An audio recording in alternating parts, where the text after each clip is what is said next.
so organize with Vox Sound here from London. And today we're going to be covering a little bit about the analog synth and how to use it. I've built a little skeleton project here with just a little bit of drums going on, just a kick, some drums and some percussion.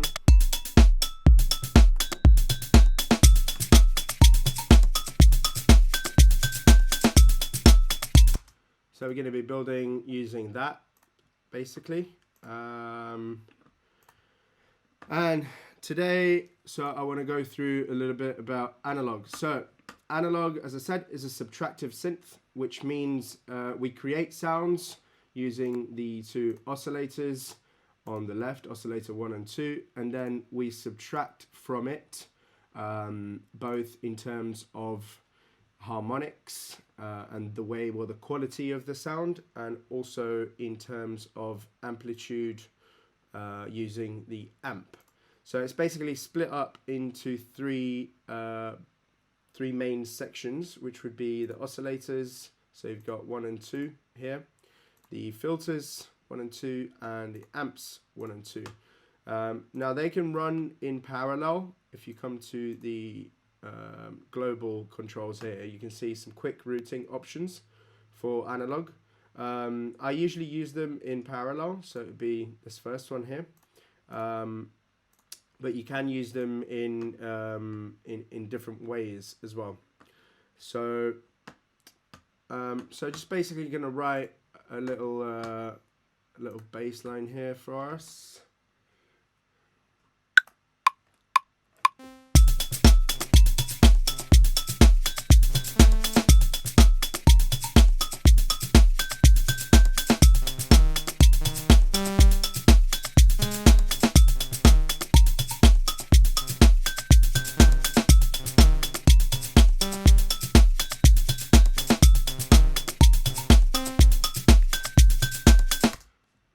Whatever that was. So I've now written my MIDI notes in here, and I'm just going to close up a loop for them. So I'll probably use something like this.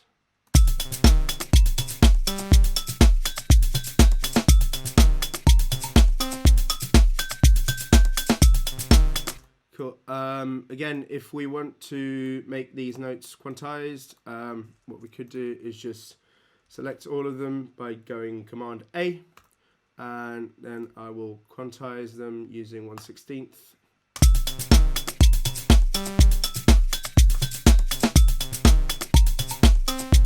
Cool.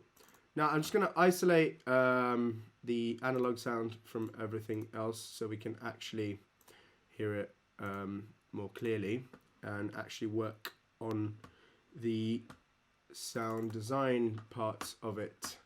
So that's what we have for the moment. It's in the second octave. I'll leave it there for now. So on the oscillator bit of analog, what we can find basically is the on-off button, the oscillator volume, the routing, which filter it goes to, because we've got two filters here. So I'm just going to leave it at 1 for now. These are the tone controls, so octave, semitone, and fine tuning. And this guy here is basically our shape of the waveform that we're using. So we could either have on analog, we've got 4 options. We've got the sine wave, which is obviously I'm just going to open the EQ so you can actually see what's going on. So that would be a sine wave. So that's fundamental only, no harmonics added. Then we've got the sawtooth wave, which has way more harmonics here. And we have the square shape wave, which will give us even more harmonics. So for the time being, I'm going to go with the sawtooth. Reason being, basically, when we're talking about subtractive synthesis, what we want is to have extra harmonics to then shape them out using our filter. So if I now put this through a low pass filter, you'll see that I'm cutting out those harmonics. They're still there, but I can shape the way that they come out using my filter and then filter envelopes and so on and so forth. So it'd be interesting to leave some harmonics extra from the oscillator part so we can actually take them out using the filter. So another thing that can be quite interesting in the oscillator section is our pitch envelope. So whenever I click on a section here, the kind of tab that will open in the middle refers to whatever section I have selected. So at the moment I've got oscillator selected and I have here my pitch envelope for this oscillator. So what that means is I can make the pitch start way up high, like lightsaber kind of thing, and then make it come down. That's the decay time.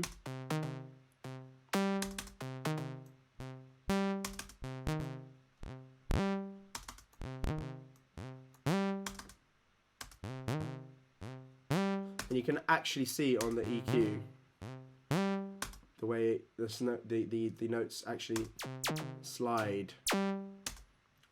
So I think I'll use a little bit of that on this oscillator, and then which then brings us to the filter. So I'm now using a low pass filter here. This is my cutoff frequency, 1.3K,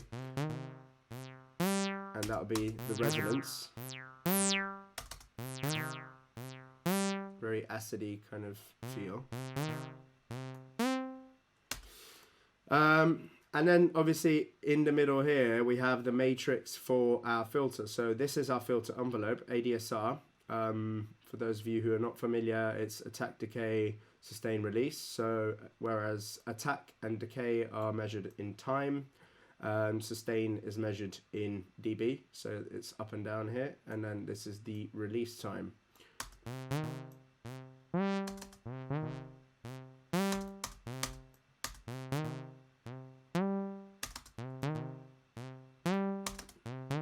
So I'll probably use that because I want a kind of housey, kind of high attack bass. Then there's a bunch of other modulations that you could map to this filter.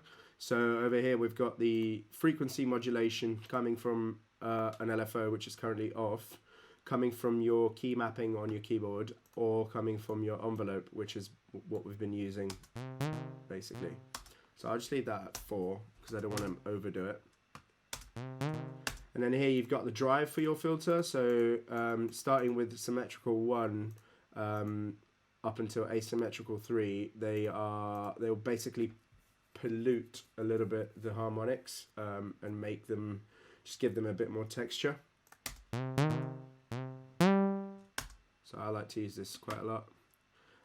And then moving on to the amp part. This is basically the same thing, but for your amp. So you've got your amp envelope here. So if I cut this very short, you'll see I get almost like a percussive kind of sound.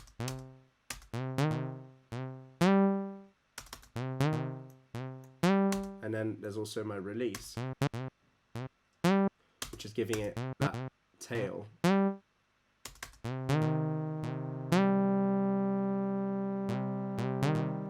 So if I was going for a paddy kind of sound, I'd probably leave quite a high release time. But at the moment, we're trying to make a bass, so let's leave it more or less over here.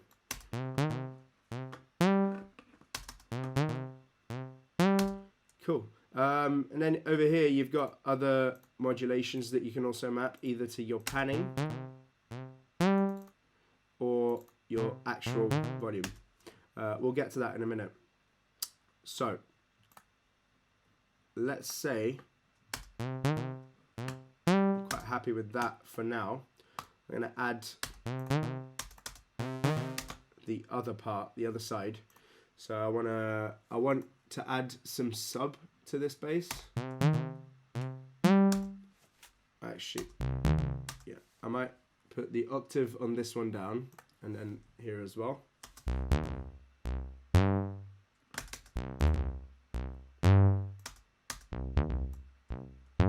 And then we start seeing that very kind of housey type bass.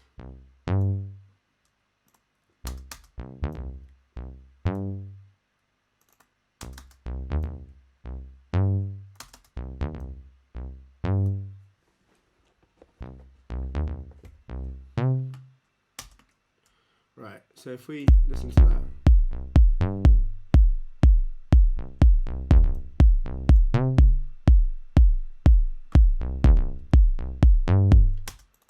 It's kind of alright, but could do with a little bit of tweaking.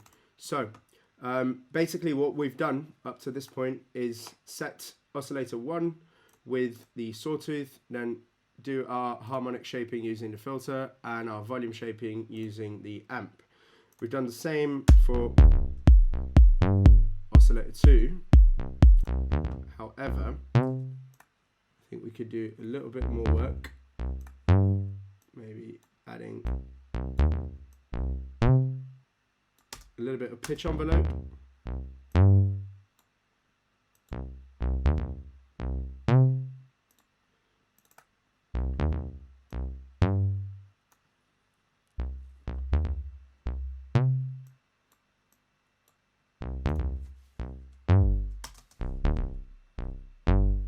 Yeah, so I've basically put this down by another octave, so we've got a heavy sub part to this bass.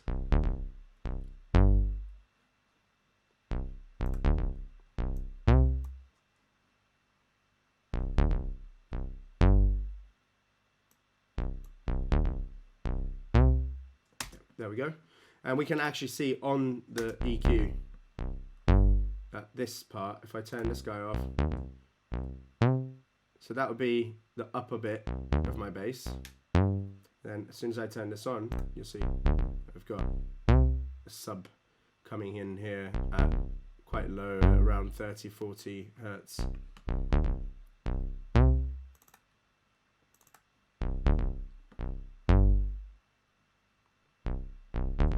Obviously, this is a C, so that's working from C to C. Okay, cool. So that works. Now, what we could do at this point is a little bit of distortion and further EQing just to make this sound a little bit more round. So what I'd probably do at this point is give it some saturation.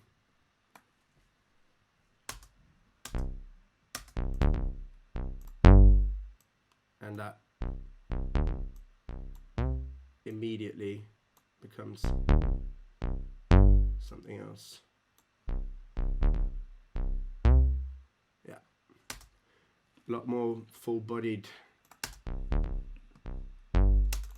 And then finally, a little bit of compression. I'm not going to go through the basics about these other processes now. They can be a little bit more complex, so just give it a little bit of compression. There we go. And at the end, I would probably put this into a rack so that further down the line you have the option of mapping these macros here. So say you want to map the duration of a note or the opening of your filter, you could always do that by hitting map here and then selecting whatever you want to map onto a macro. So I'm going to call that less than 3 bass. And there we go, we have our bass. Now, there's another little trick that I would sometimes use on this, which is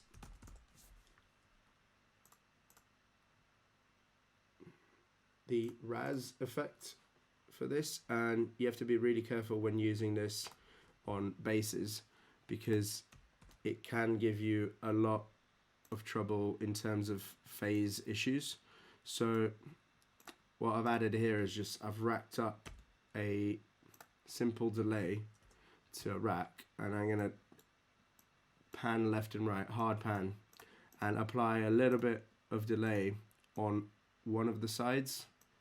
I'll do that by say like 15 to 20 milliseconds, and that's immediately going to open the whole thing blast on stereo. Now what we have to do is basically only apply that effect to frequencies over 200 Hertz, because you don't want your phases to be having problems for your sub. So the way we do that is we further rack this. I know it goes a bit mental with all the racks, but what you want is this is a rack in itself, and then this will be the wet or wide signal, and then I'll duplicate that and take away this rack. So I've only got the Raz effects. I'll put that as Raz, and then this one can be mono, and we'll literally just have both. On this one, what we need is an EQ just before this rack, making sure that we're cutting out everything that's sub. Yeah. And then we'll control the volume of it by this rack here. So now that's become a really full kind of bass and sub bass.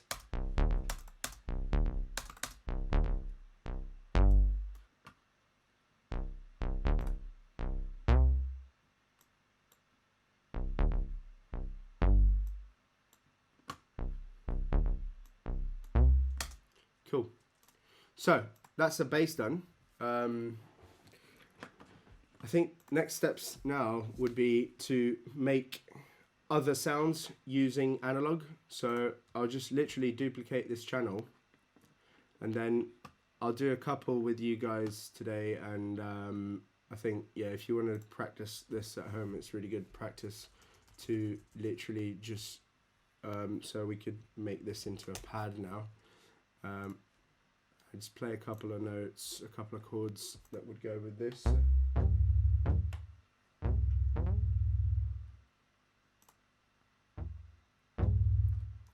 So first of all, I'll put the octaves back up.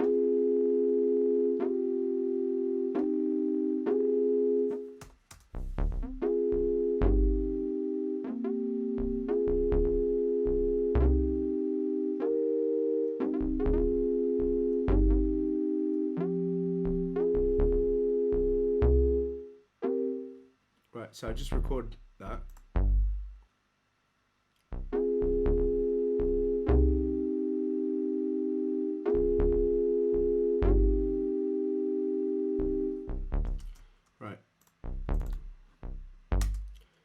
And again, get the looping part right.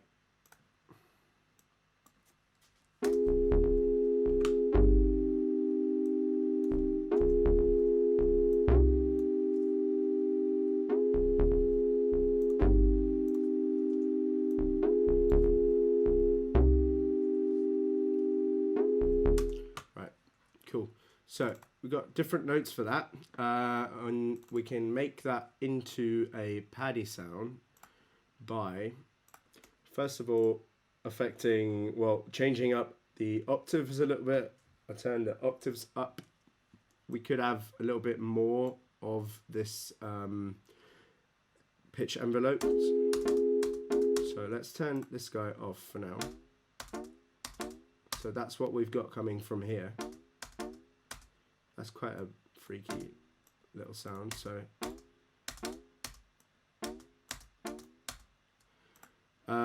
basically we've got this filter being quite closed. So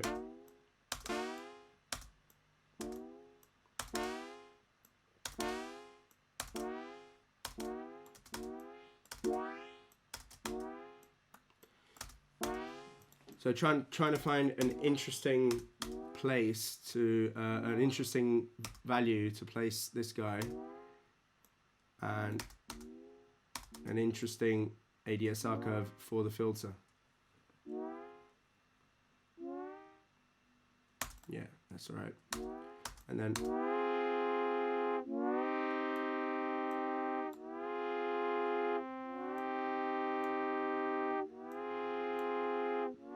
so again, when we're talking about envelopes, if we're talking about longer sounds like a pad sound, what we want is literally to have longer times in your envelopes.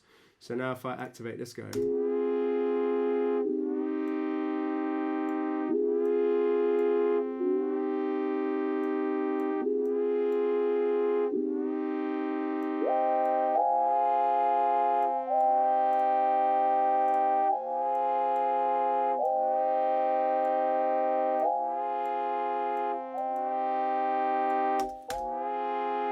and what you want when you've got long sounds, at least like what I really like to do when working with longer sounds, is to create a lot of movement so that they don't become boring, really. So this is where I would usually start messing around with the LFOs. So you've got two LFOs on analog, 1 and 2. They work in line with line 1 and line 2. So LFO 1 is mappable to these guys here, and literally what I would do with this guy, so let's start with 2, is you can choose your wave type here, so sine, triangle, rectangular, or a noise type wave. I'm gonna go with sine for this guy, and then you've got your rate here, which could be in hertz or in time units. So this relates to whatever BPM you've got in your project. So this is 1/4 of a beat. I'm gonna put it up to say 2 beats. And the reason being, now I can literally map this guy. Now that it's on, see, whenever I turn LFO2 on, it appears here. So I can map it to, say, for example, my panning of amp 2.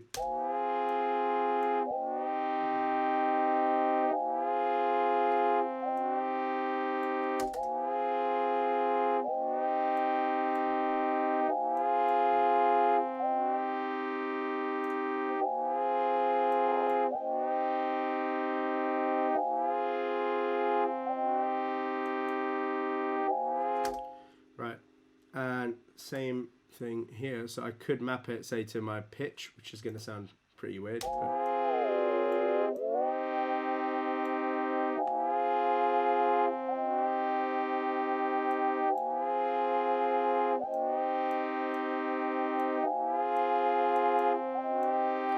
But it's giving it depth and movement. So that's what we want for pads. So now with LFO1, could be interesting to use it on this filter.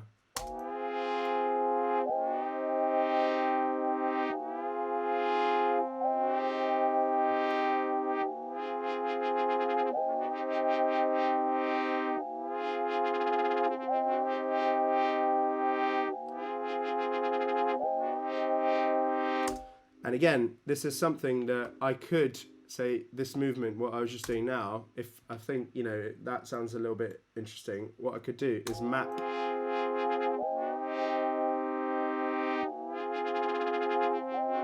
that automation, say either, well, I could map this to a macro here and then do that by hand if I'm playing live, or I could even write an automation for that parameter in my MIDI clip. So say I want to make quite a long variation. I've duplicated the size of my clip, and I've got the parameter here. So basically this loads up the last parameter that you had clicked on. So I could say just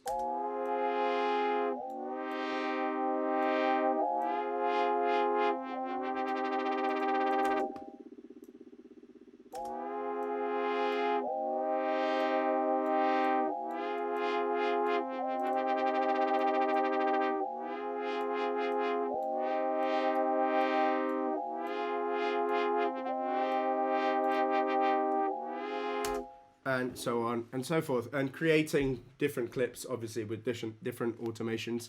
So you've got different moments. That's just something to add on top of all this. And as you can see now, because it's mapped, it's got the little dot on it.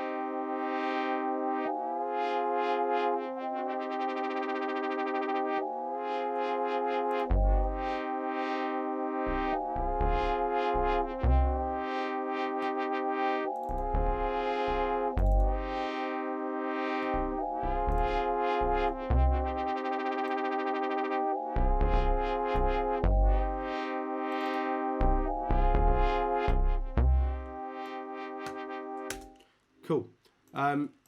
Another sound that could be quite interesting to create using analog would be, so say, a more melodic kind of sound. So we've got a bass, we've got a pad, and we could easily, just to quickly make this demonstration, we could just use these notes that we've got here, throw an arpeggiator on them, and then again play around with analog to achieve shorter, more melodic kind of sounds for, say, your lead melody or something of the sort.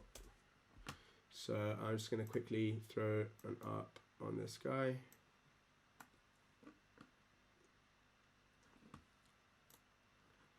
And let's see.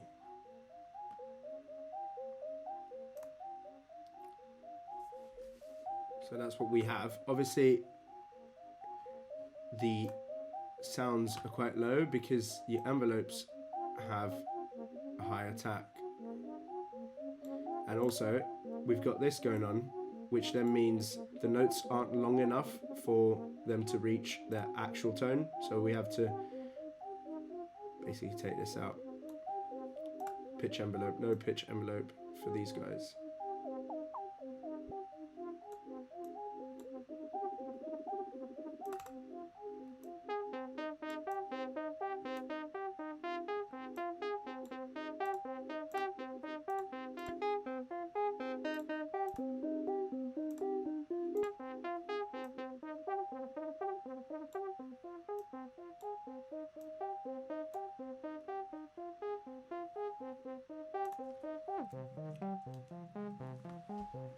So I've just gone down an octave here.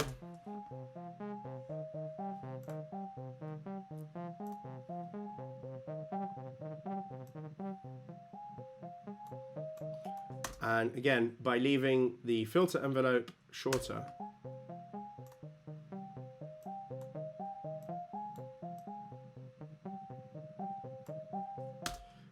again, I've still got this going on because I have the same clip that I had on the other channel.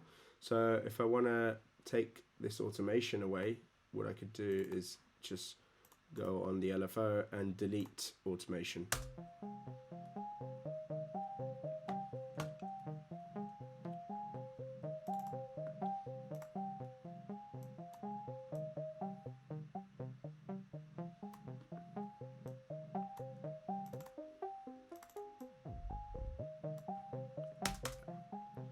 And there we go.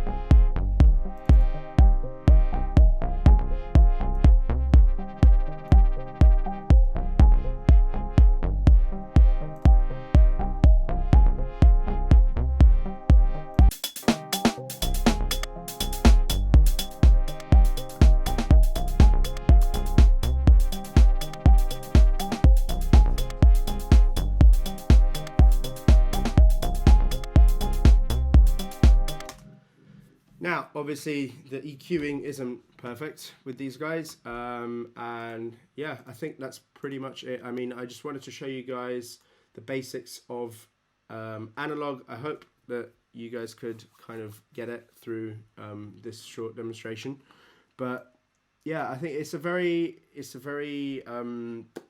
versatile synth. It's very simple and easy to use, and it does really represent the concepts of subtractive synthesis very well, because as I explained in the beginning, I mean, you create everything here in terms of tone and texture and harmonics, and then all you're doing essentially is subtracting from that initial sound that's coming out here. Now there are obviously infinite little details that you can go into in analog, whereas whether it be mapping, voices, that there's a lot more that you can do with it, but the basic structure of it, I think, is something that we managed to cover today. So yeah, just really thanks everyone for joining today.